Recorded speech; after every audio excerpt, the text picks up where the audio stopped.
Hello বন্ধুরা, সবাইকে জানাই শুভ সন্ধ্যা। তো আশা করি তোমরা সবাই ভালো আছো।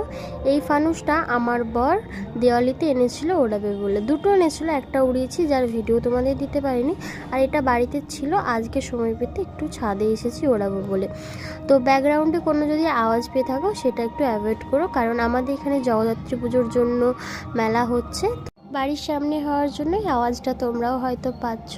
তো যাই হোক, চলো। এই ফানুসটা যেহেতু অনেকদিন পড়েছিল তার জন্য দেখো একদম চিটে চিটে গিয়েছিল, তো ওটাই একটু সারাই করার চেষ্টা করলাম আমি আমার বর মিলে।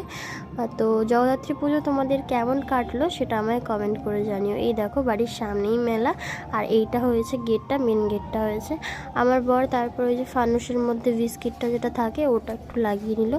এইবার জ্বালাবো, দেখা যাক জলে কিনা। জ্বলবে কিন্তু উড়বে বলে আশা হচ্ছে না, কারণ কেটে গিয়েছিল অনেকটাই। এরকমভাবে ধরতে মনে হয়েছিল যে হয়তো বা ফানুসটা উড়বে, কিন্তু লাস্ট পর্যন্ত ফানুসটার অবস্থা দেখলে তোমাদেরও খারাপ লাগবে।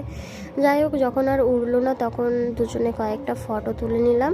তারপর এটা এইরকমই ছেড়ে দিলাম, নিভে গেল কিছুক্ষণ পর, কারণ ওই ওপরটাতে না একটু ছিঁড়ে গিয়েছিল। এই দেখো লাস্টে ফানুসটা পুড়লোও না। আচ্ছা, এই ফানুসের কাগজটা কী থেকে তৈরি হয় যার জন্য এটাতে আগুন লাগলো না? আমার বর অনেকবার ট্রাই করলো, বাট এটা না আগুনই লাগলো না। তো যাই হোক, ভিডিওটা কেমন লাগলো অবশ্যই তোমরা কমেন্ট করে জানিও। আর ভালো থেকো, সুস্থ থেকো। আর তোমাদের দেওয়ালি এবং জগদ্ধাত্রী পুজো কেমন কেটেছে কমেন্ট করে জানিও। আমাদের খুব ভালো কেটেছে, আমরা ভালো আছি, তোমরাও ভালো থেকো। দেখা হচ্ছে পরের ভিডিও। বাই।